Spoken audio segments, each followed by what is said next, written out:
Assalamualaikum warahmatullahi wabarakatuh. Hai teman-teman, nama saya Sultan Hasan Filardi dan saya berasal dari SMA 2 Negeri Bukit Tinggi. Saya sekarang duduk di kelas 10 E2. Pada video kali ini, saya akan membahas tentang hasil laporan saya terhadap pencemaran lingkungan, khususnya terhadap pencemaran lingkungan air. Dapat dilihat dari video tersebut, banyak sampah yang dibuang dan diselesaikan.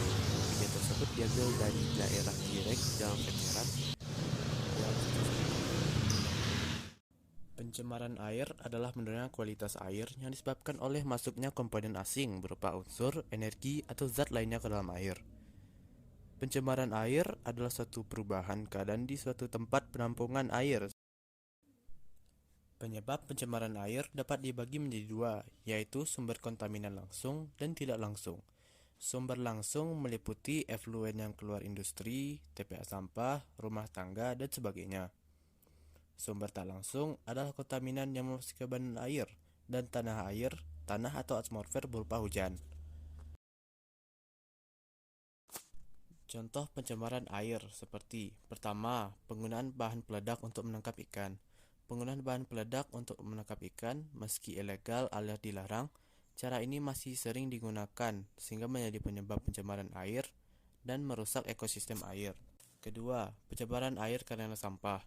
Sampah menjadi penyebab pencemaran air paling umum.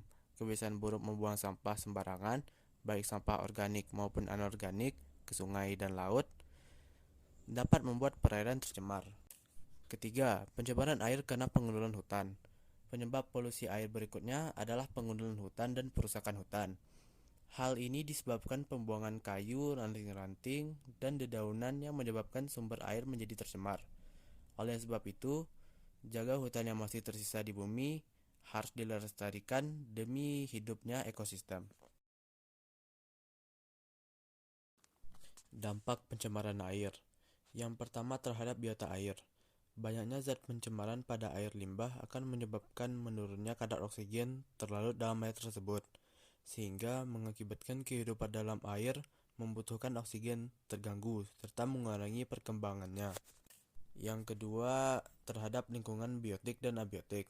Dampak pencemaran air terhadap lingkungan abiotik dan biotik di lingkungan air yaitu dapat mengganggu keseimbangan ekosistem seperti menurunkan komponen biotik dan meningkatkan komponen abiotik. Penanggulangannya. Yang pertama, pengelolaan limbah. Peningkatan pengelolaan limbah, industri, rumah tangga, dan pertanian merupakan langkah penting. Pabrik dan industri harus menggunakan teknologi pengelolaan limbah yang efektif sebelum membuangnya ke sumber air. Sistem septik yang baik dan pengelolaan limbah domestik juga diperlukan untuk mengurangi jumlah limbah domestik yang masuk ke sungai dan danau. Yang kedua, pengawasan dan regulasi. Diperlukan pengawasan yang ketat dan regulasi yang efektif untuk melindungi sumber daya air dari pencemaran. Pemerintah harus memberlakukan undang-undang dan peraturan yang membatasi pembuangan limbah industri dan domestik yang tidak terkendali. Selain itu, perlu dilakukan pengawasan yang ketat untuk memastikan kepatuhan terhadap peraturan ini. Dan terakhir adalah pendidikan dan kesadaran masyarakat. Meningkatkan kesadaran masyarakat tentang pentingnya menjaga kualitas air dan dampak negatif dari pencemaran air. Kampanye pendidikan dan informasi yang efektif dapat membantu masyarakat memahami konsekuensi dari tindakan mereka terhadap lingkungan air. Selain itu, juga perlu memberikan edukasi mengenai praktik-praktik yang dapat dilakukan untuk mengurangi pencemaran air, seperti penggunaan produk ramah lingkungan dan pengelolaan limbah yang bijaksana. Sekian dari saya. Jika ada kesalahan mohon dimaafkan dan terima kasih telah menonton. Wassalamualaikum warahmatullahi wabarakatuh.